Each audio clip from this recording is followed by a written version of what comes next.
I gotta keep moving. The hip hop writer is a creator, composing understanding words of culture brilliance, powering a rebalance of the elements equally. Pages of rejuvenated reaffirmation, simply the almighty leadership of insightful craftwork that stands to build through any confrontation born to be. Yet his daily duty is as a journalist that questions properly, uses his ears to filter the real, and as the art decays by dilution, he concentrates to get the best again and again, exposing it in the print. Today's journalist and tomorrow's historian, he listens to share. Here is that necessary attempt executed again and again and again. This is the Power Right Show on S.STREET Media. This is your brother, the lone low life with the home sewn garment, the Boricua with the build, the true and living God, stepping in score.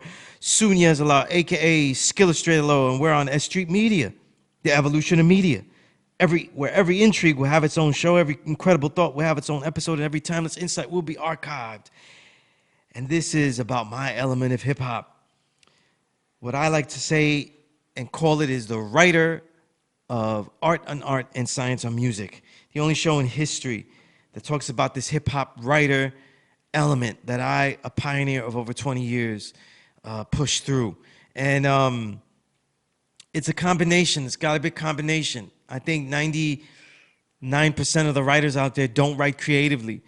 And there are so many good writers that are right on the verge that if they wrote something creative, their works would stand as a piece aside from just being a write-up, you know what I mean? A write-up or something like that, you know what I mean? We need something deeper, you know? And that's what I've been doing. And my book, The Filtered Real, Essays from the Invisible Renaissance, is a core example of that. It is filled with poetic prose that go into this science of music.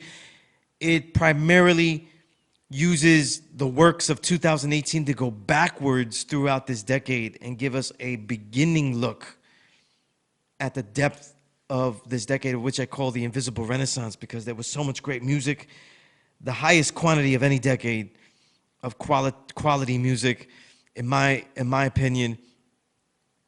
And it was invisible because it was covered by such a consistent and powerful industry-laden, formula-driven music, or just, you know, sounds. I don't know if I want to call it music. But some quick commentaries, though, on the last show. Had a great last show. It really gives us a gateway into this next decade, building with Spoda for the hour. Got into a lot of details about his full court press album, Wavy the God. You know, who's one of my favorite up-and-coming producers. I love the way he samples soul. I love the way he isolates the sample. I love his crates. He's a really great digger, you know what I mean? And he often gets a lot of soul vocals that, oh man, they leave me singing and leave me stuck looking. There's a couple of them though. I know on the Spoda album and also on that Eddie Kane album where I wish I knew where some of the original samples were, you know? But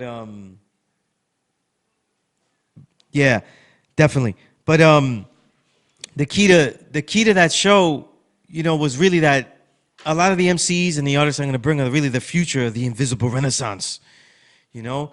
And as the weeks go on, as the shows go on, I'm going to slowly unpack 2019 for us.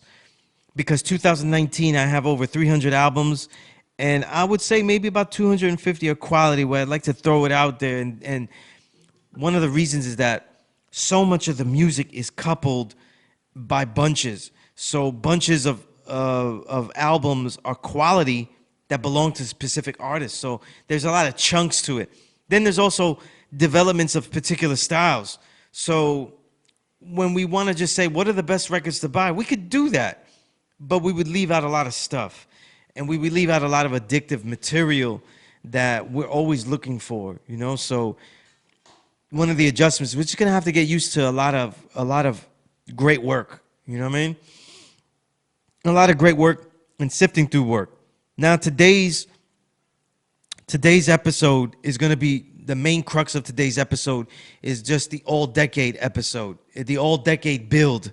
So I'm going to be going through the entire decade. So it's a lot to go over in a small amount of time, though. So I want to get through some quick features that I said I would add and that I always do. So I keep it to a minimum on those features.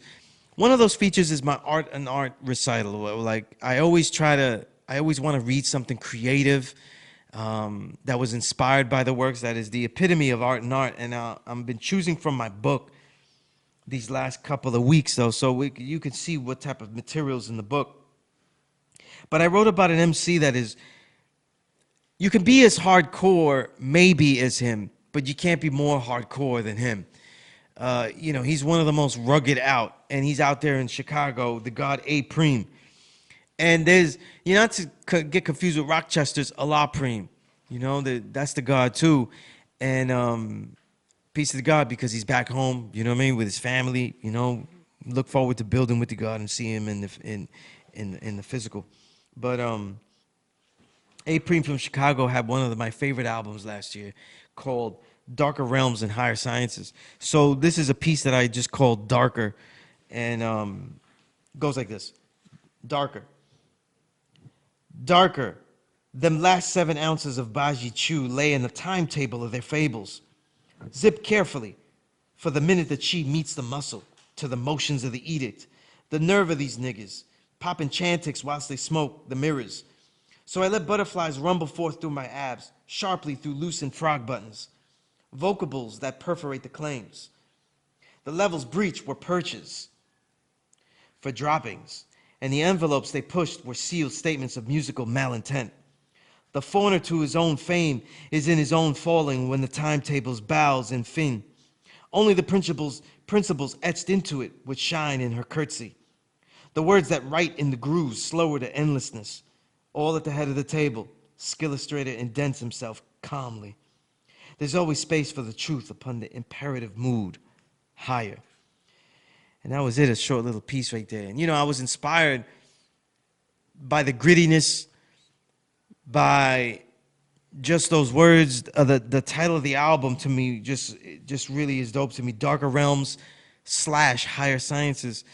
And no one is more cryptic in his imagery, and genuinely cryptic, right? Because he had a lot of beef with Vinnie Paz, the God Fahim, and anyone else that would get in the way, because A-Prime really feels that people have been biting his cryptic imagery. And you've really got to know what, your underground music to know who A-Prime is.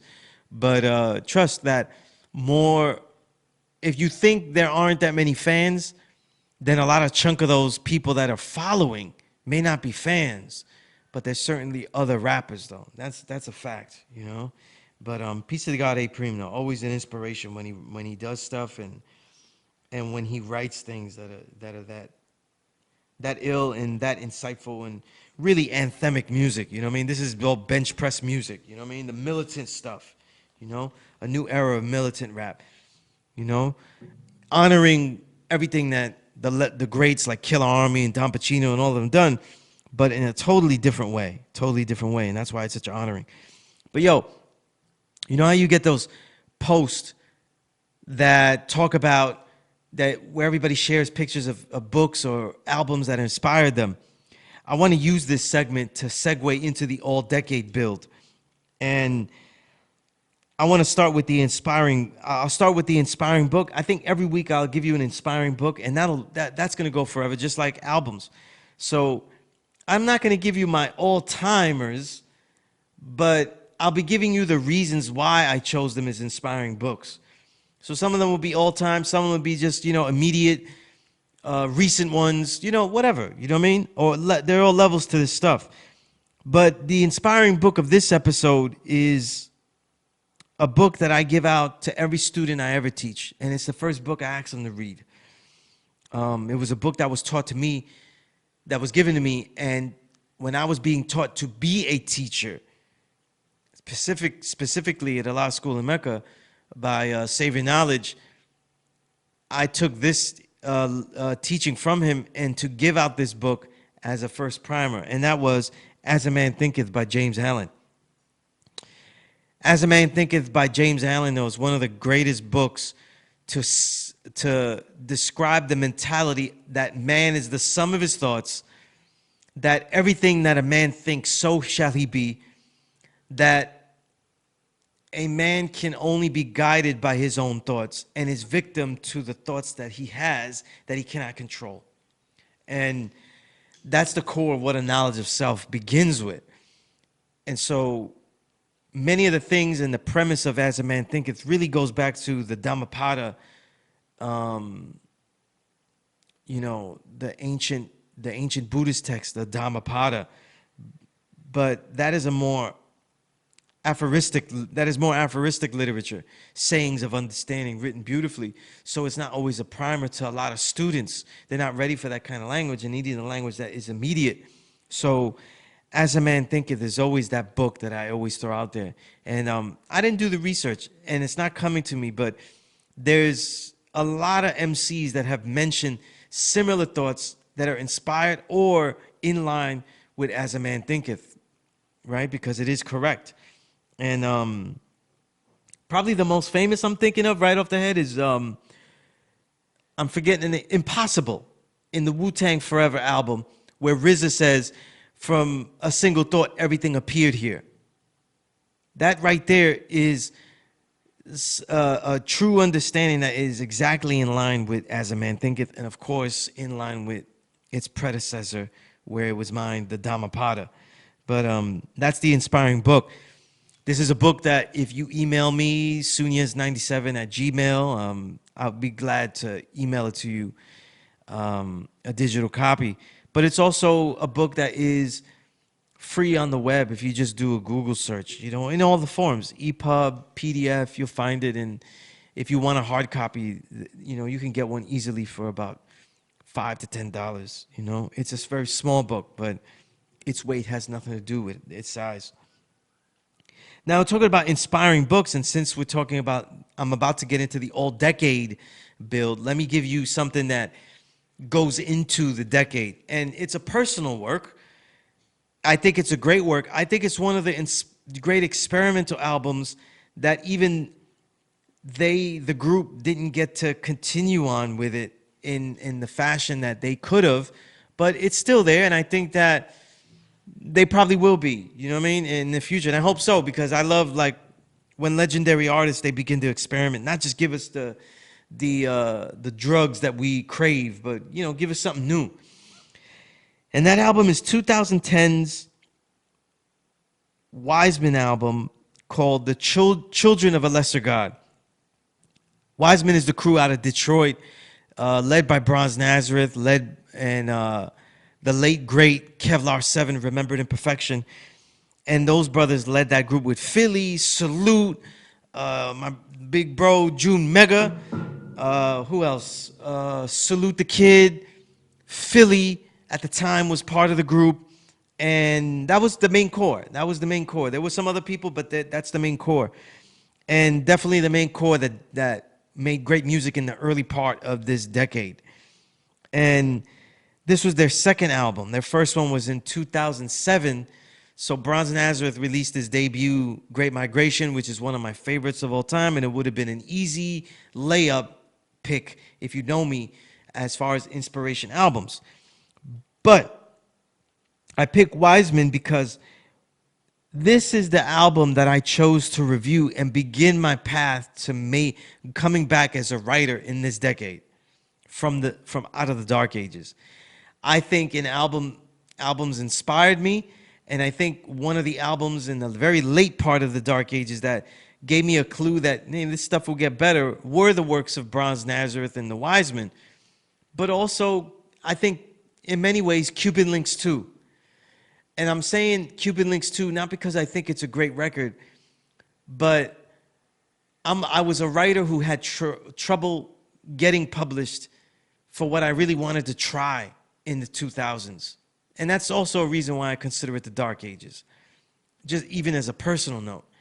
And one of the things that was very important to me was to see legends that made great works be able to come back and make great works, That ends up being very inspiring, So I was in the game. Can I come back in the game? And Cuban Links kind of inspired me because Cuban Links was not the insight driven record or progressive thought record that Immobilarity was trying to be. And, me and my producer, we talk about Immobilarity and how badly a fail that record was musically. And I couldn't disagree. I reviewed it back for an old website. If you know, you know. Hooked.com. HOOKT.com.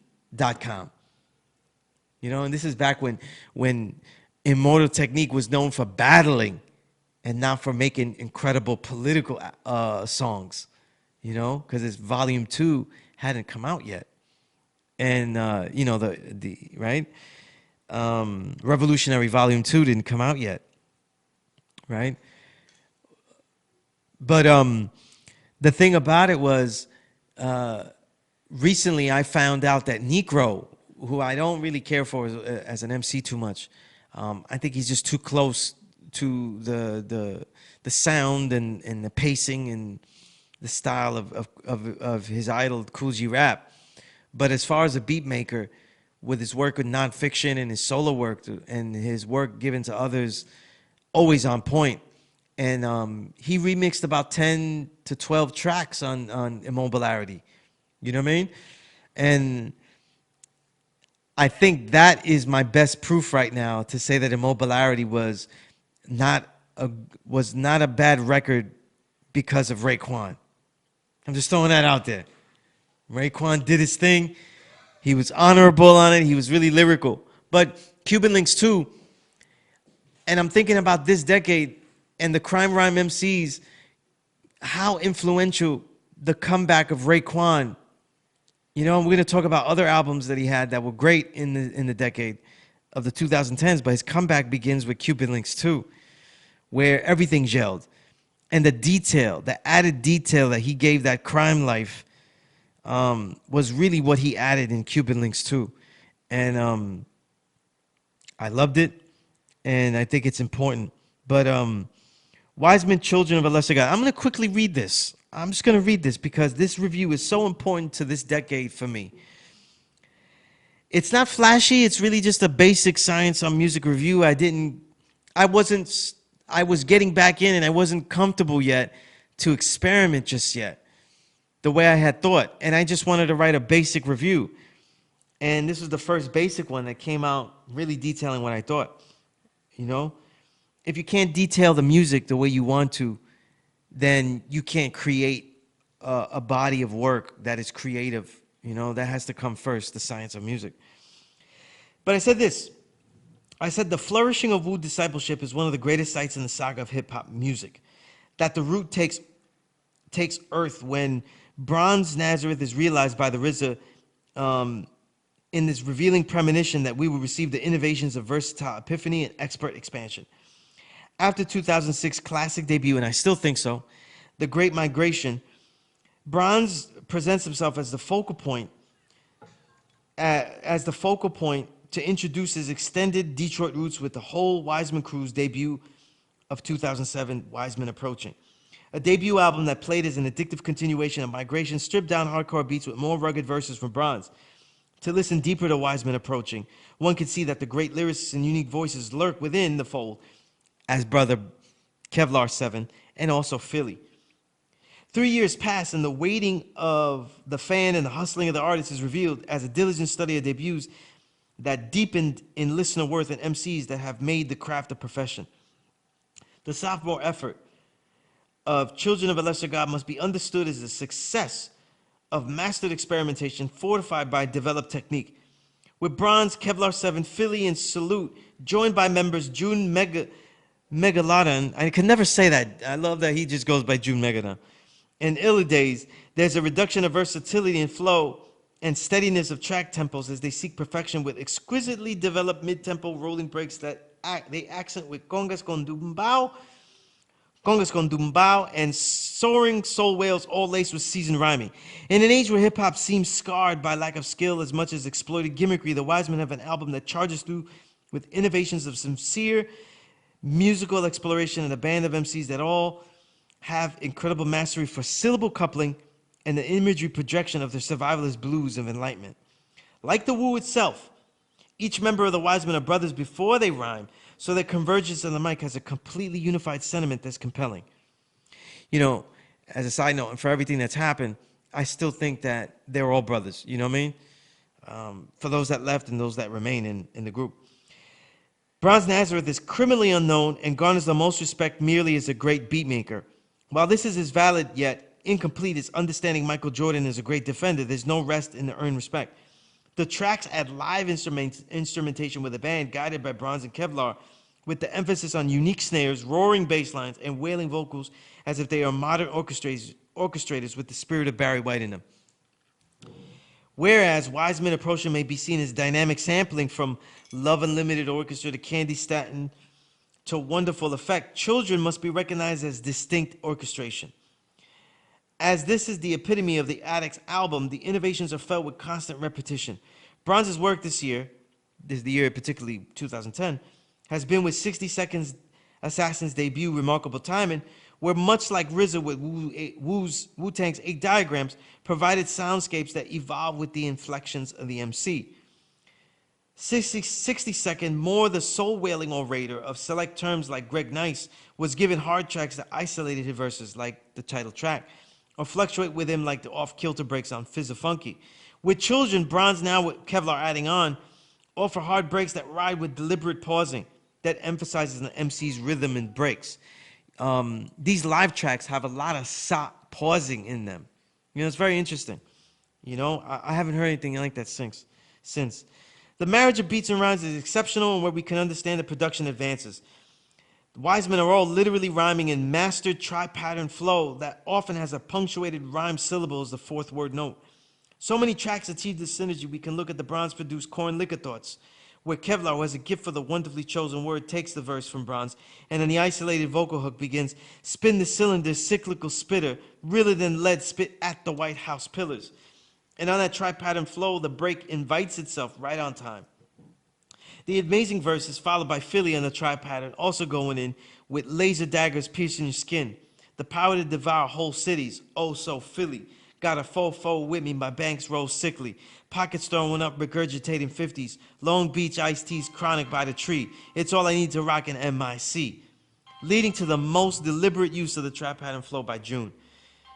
June, with a voice that has bass and command like the well-featured Big Rube, goes in penning the song title to begin the flow. My corn liquor thoughts, trouble I brought. Liver, liver than raw damage, you niggas fall famished, you know, and I don't do it justice, you know, because it's that baritone. That track is brilliant, with a swooping bass line like a car engine churning and the break propping it up while the soul wails musically support the intentions. And the tracks are where all this is immaculately attached. Kevlar is literally the next great musician. He indeed was. With beats and rhymes. His reworking on the Charmel cymbal crash use on RZA's Cream has all the signature of his young stylings. With beautiful soaring vocals that chime in like the illest zombie doo-wop group, the break has a marching crunch, while the Charmel's cymbal crash shines like a light in the dark attic finally discovered. Every sample, every type of vocal, every snare, every break, every bass line has a plan that promotes the MC's intentions. And I'm going to stop there because this album, I just keep talking about it, quoting lyrics and going in on the album. It's got so much great stuff on it. It's got to be one of the sleeper albums because I think it's a great, incredible work of the decade. So I think it's a great segue to go into the all-decade build. I'm going to start out with essential MCs of this decade, the 2010s. I'm going to read straight from my book because I wrote a quick list of the Invisible Renaissance right? And this is my bookmark that my daughter made me, this excellent drawing, right? And essential MCs, I started with Sean Price because to me, Sean Price is the legend of this decade and he is the guiding force for everything that happens. Visually, the intensity of MCing, bringing back a ruthlessness to what New York City will accept as what MCing is, you know? He brought that back where, like, if you weren't really MCing, you were thrown off the stage. You weren't allowed in the cipher. And when he advocated for you, it was a big deal. You know what I mean? And Remembered Imperfection of Sean Price, and absolutely one of the greatest MCs that you'll ever hear. And it is in this decade that, in the very beginning of it, that he solidified himself as a legend. Because I think he was making himself a legend from having excellent work with Helter Skelter, but then giving his best works in that most difficult transition of from 2005 into until his passing when he returned to the Essence in 2015. That 10-year run is one of the best I've ever heard. You know, those three Sean Price albums are, they're necessary in any collection. Your collection is trash, straight trash, if you don't have that in there. You know what I mean? And if you live in Brooklyn and you don't have Sean Price's albums, I mean, I don't know what to say to you. You know, you like something else. But we also have to go into Ka. I think Ka's the only MC that probably exists today where I would say personally that every album he has is a classic album. There's a lot of, didn't say he's the greatest MC that I've ever heard, because there are other MCs that could easily challenge in those GOAT conversations. But because he never overloads, he never floods. He doesn't have albums that are just okay, like let's say legends like Rakim or KRS One have. He has no flaw in his solo catalog, you know, once this decade begins. And we could talk about the first album. I think it's called The Iron. No, what's it called? I'm remembering the cover. It's an incredible cover. But you know what? Let me amend that, because I don't think that his very first album, which I'm forgetting, I erroneously start from his second album, and that's not his first album. Ka's first album is actually, if I remember correctly, is Ironworks. And that shows really the potential of Ka. And it's a incredible album cover because he's actually writing using a bullet as a pencil. It's just dope. Just dope. But he continued to have great album covers throughout the decade. But even still, even if he's just like, well, then I can't find an MC that only has classic works, in my opinion. But I think that once he started in 2012 with Grief Pedigree, every EP, every album that comes from Grief Pedigree onward, to me, is necessary and absolutely needs to be part of your collection. He's that good. You know what I mean? He's that good. So I'm going to talk about him as we go along, because when I review the years particularly, we're going to go into all these works. Then we have the absolute stylist of the era, the leader of style, cool, and tempo delivery, cadence, and as a producer, soul clip sound, taking that to the next level, and that's Rock Marciano. You know, Marcialago ends this decade, and what a way to end it. From 2010 all the way to 2019, releasing incredible works. I started the show off playing that first great classic song that he set it off with, Snow. You know, such an incredible song that Sean Priest demanded that they remix it so that way Sean Price could get on that beat officially, and that's a great song, the Snow remix with, you know, Rock and Sean.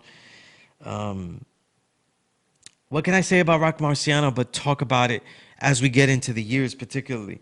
Then we have who I think flooded, so I think he's the greatest flooder, you know, MC Flood. I don't know, I gotta come out with a name for this one, but the best MC that floods you with work, with a barrage that's abnormal, where I have always assumed would dilute your work, and instead it just comes out in an elite level every time, and that's Napoleon the Legend. The last 2 years, he probably has released about 200 to, in the range of 200 to 300 from 2018 through 2019, and it's all incredible. And I think that there's such a diversity of depth, um, ideal, picture perfect flow, um, actually make songs. There's always a concept, even on like a basic battle bars. There's always some type of concept, that he's throwing in, or non sequiturs that go with the battle bars that leave some type of insight. I mean, he's just an exceptional MC, and he ended this, 2019. All of his works were noteworthy, and the most noteworthy was the near classic Bronze Saints, which he produced as well. So, um, just incredible stuff. Then we have Spit Gems. I don't think any list of great albums, great MCs is correct without Spit Gems. Spit Gems embodies the intensity of being a hardcore MC and being a writer, lyricist, poet, thinker, philosopher, hard times visualist. It's all there. It's all there. He does everything on the mic. You know what I mean? He does every single thing you could think of on the mic, and it's never not rugged. And I'll reveal some of my favorite albums because it's still an argument. Probably only Max L. Ranker, my brother Max Lowe probably could rank the albums, but I still don't know which is what I would consider his best work. He probably doesn't have a best work yet. I still think he's in his prime, and the year that he took off from full albums, it's only a waiting game for him to continue that prime. So it's just impeccable, and we'll be talking about him more, of course. Starvin' B. I think Starvin' B is the epitome of the livest MC's MC. Watching him live so many times, I've watched him with a cold, with no voice, and still rock a crowd. I've seen him rock crowds, small crowds, ciphers. The guy could do anything, and he has one of the most energetic flows you have, and he's underrated when it comes to valuing the depth of his insight. Not only is Starvin' B a learned individual, he also is a brother that you can talk about philosophical things with. The fact that he doesn't over intellectualize philosophical concepts, whether on wax or in person, to me, that's what gives him depth to me as a thinker. Whereas with most superficial people, it would take away. And that's where people go incorrect with things. I would have to add Rhapsody. Rhapsody's work was incredible. There are albums that were my favorite, but if we think about great MCs that are peeking into the mainstream, I think Rhapsody, to me, is my favorite. She's my favorite. Most people in the mainstream, they're going Kendrick Lamar or J. Cole. I'll give you my controversial thought. I think that the works of Lamar and J. Cole, they ought to be in a collector's collection, like a quality collection, like if you have a good, vast collection. But I don't put them anywhere, none of their works as far as essential. And I don't consider any of their albums classic,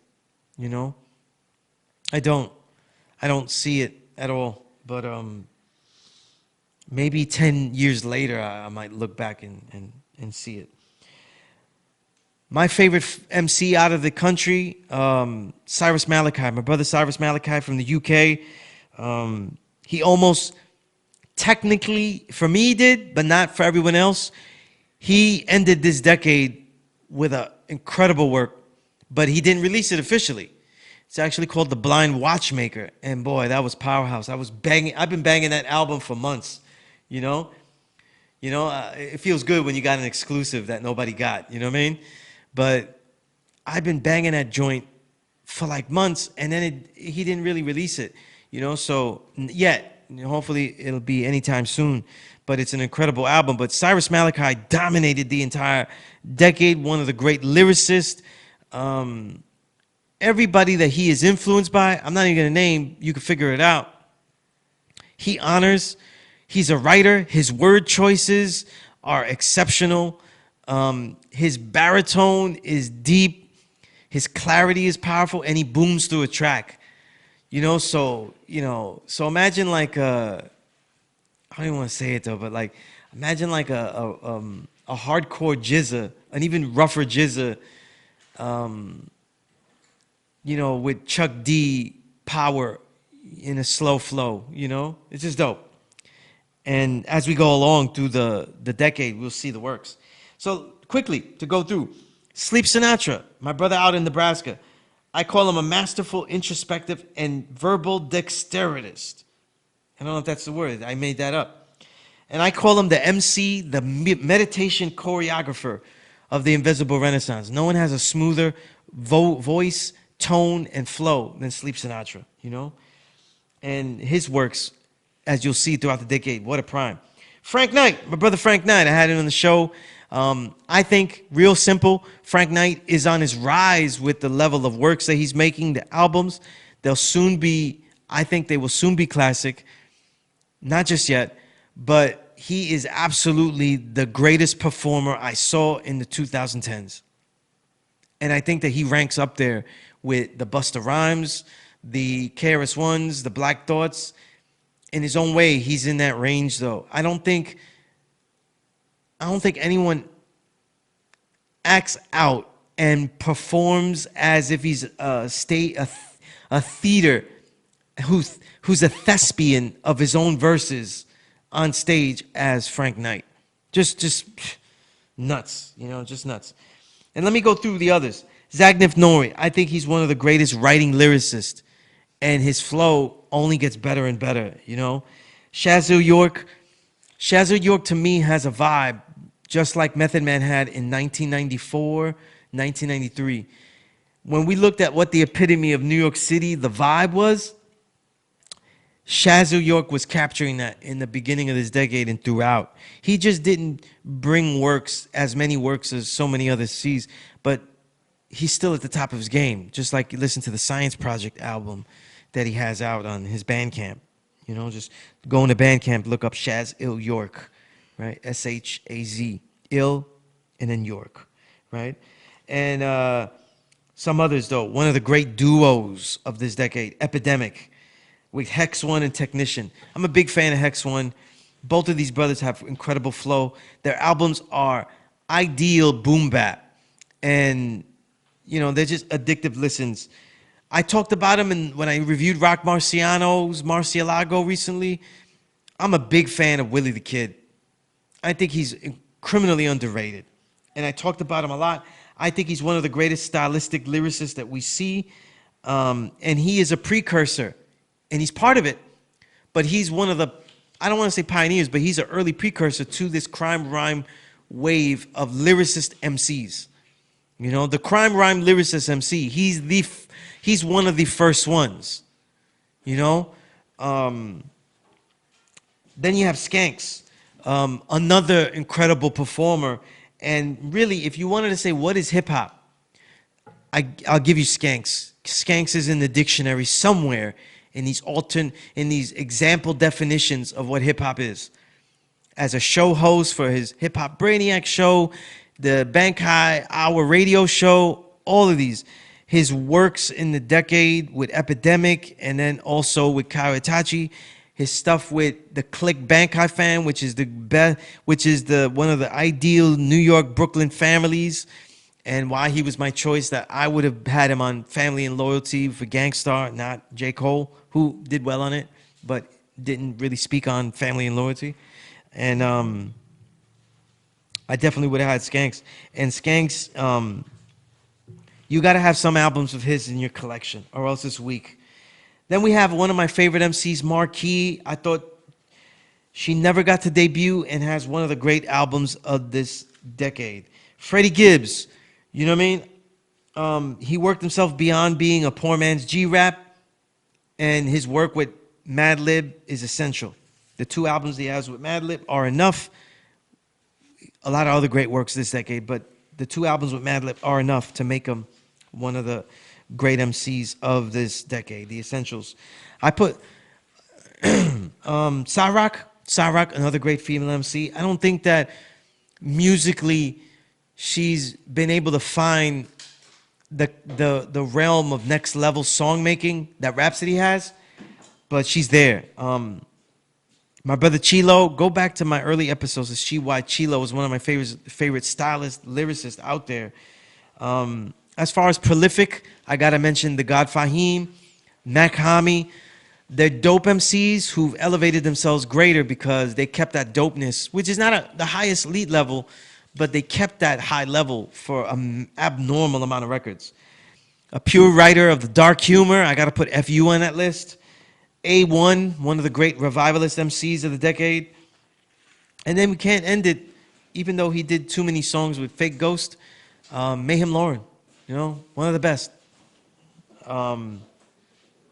And of course, I'm not mentioning MCs like Elzai, Planet Asia, Rex, Sky Zoo, because except for Sean Price, who was so instrumental in this, I'm mentioning people that had a solo career only in that decade, like Rock was before, but his solo career kicks off this decade. So that's why I didn't mention certain people, but they're mentioned in my book and whatnot, Let's go into producers, and I'm just going to mention some notes as we go along. Right? Essential producers. By the way, I had a little side note. We're playing some Kanye West before the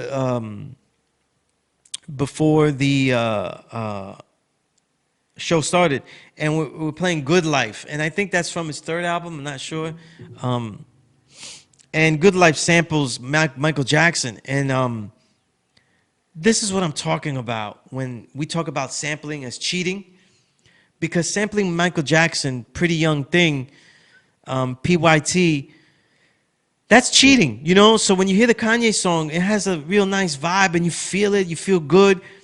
But it's because he stole the vibe that was in Pretty Young Thing.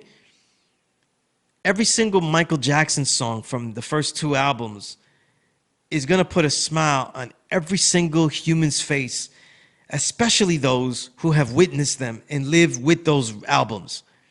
So when you sample them, it is sampling cheating because you've already, you didn't jack just an aura that you amplified or fine-tuned it or stretched one out to become something else. You've jacked a vibe, you know what I mean?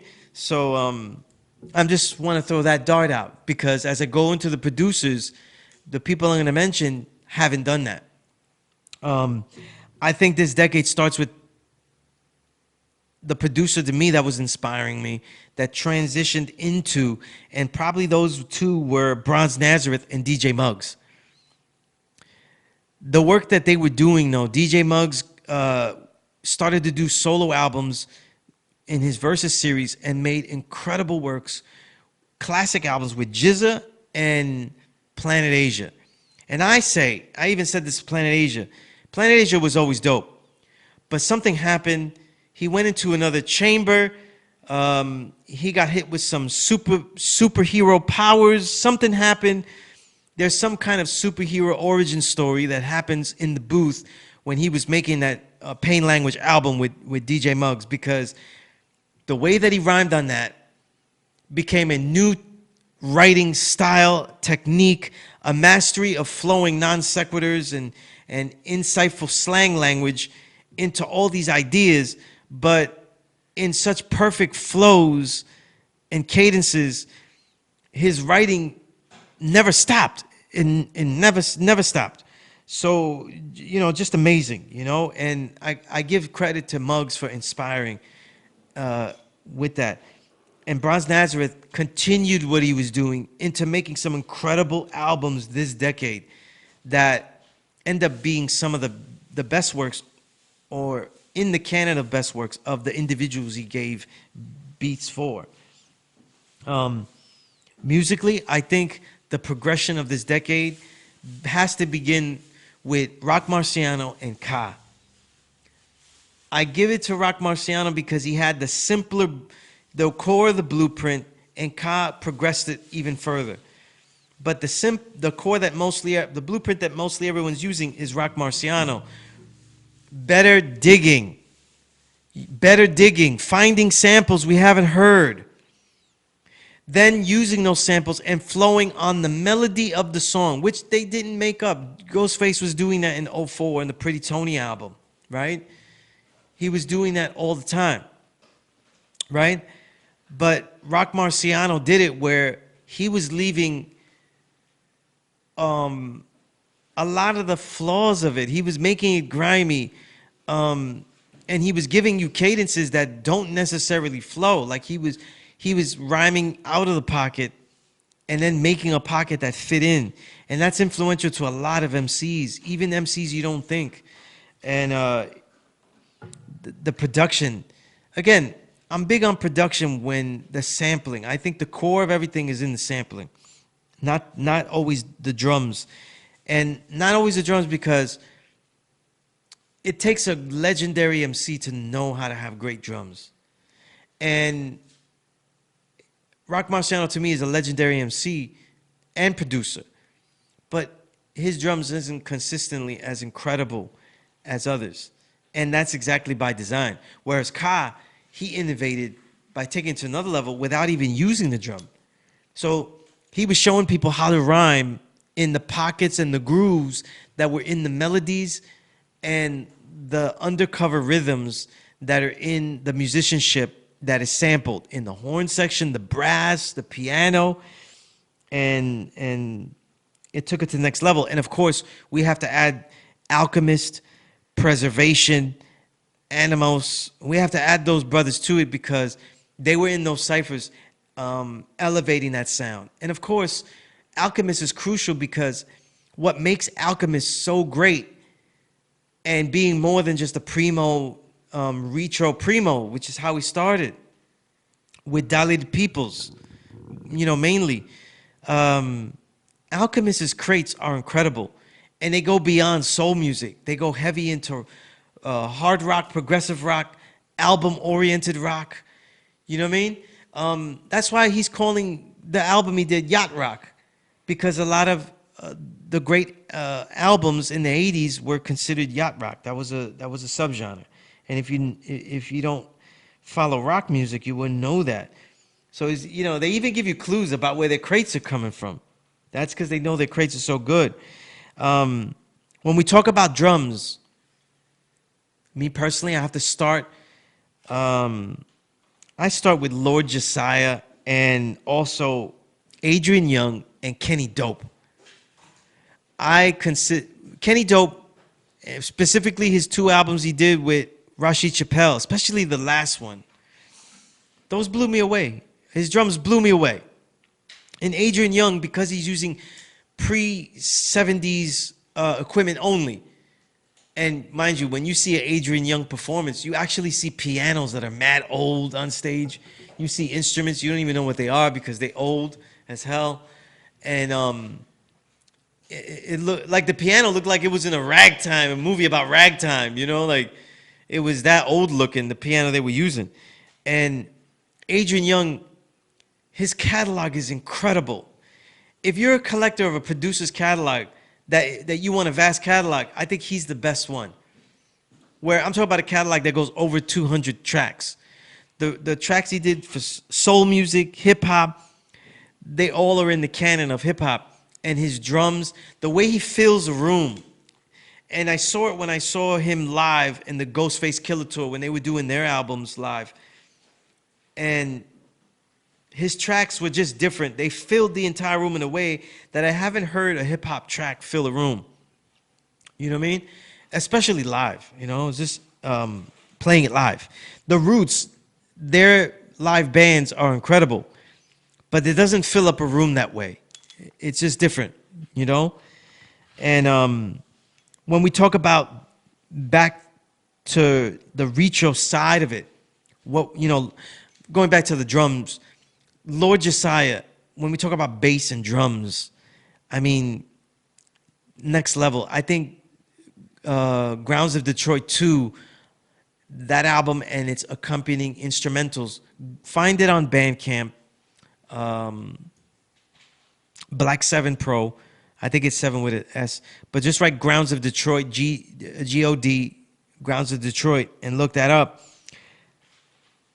I think that God Part 2, that album is one of the great beat albums of the decade. And it's my personal favorite. Plain and simple. Um, I think that Bronze Nazareth kept making great works. Two works I go into later, but he kept with the drums. What a combo, challenging themselves, Bronze and the Lord Josiah, out there as part of the Wiseman, because Lord Josiah became part of the Wiseman after the Children of a Lesser God album. That's why I didn't mention him. But of the retro sound, which sometimes often gets stale or repetitive, and in the beginning part of the 2010s, we were getting a little tired of it. Um, we got a little tired of what's it called? I'll name them now: Static Selector, Ninth Wonder, Apollo Brown. They all gave us great songs, addictive songs, but we got used to the formula. And I think that out of all of them, I think that they had great moments, even classic moments. And I think that Ninth is the one that has adapted the best. But he's had the longest time to adapt. Um, I think Apollo Brown, though, people talk about his drums, but it's the rhythm he gives his drums. That's why when I do my Apollo Brownism, I always go because he's giving you the same stabbing bass rhythm, and that's what informs the drums for him. And I think that's the problem. You know what I mean? So there are albums like that are dope, like OC's Trophies, that are constantly using the same bass drum stabbing rhythm, and that's where we get that stuff from with him. Um, the Sincerely Detroit album is filled with all of that, but it's still a fun record because it's like a tour de force, entire tour of Detroit MCing. Um, I have written down here Large Professor. Large Professor had some great albums, but you can't really talk about the decade of the 2010s without mentioning Large Professor, because a lot of the great albums, and I think I'll do each year on another all-decade build part 2. I'm going to keep on with this producer stuff because there's so much to talk about. And I don't get to talk about beats too much because I'm always in love with the lyrics. During the 2010s, many of the greatest albums in the early 5 to 6 years of the 2010s were, especially New York albums, were made at Goblin Studios in Astoria.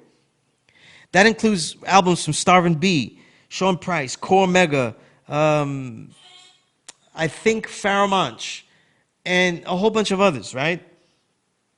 And the producers that were there, like the engineer, Piece to Spend De Niro, right?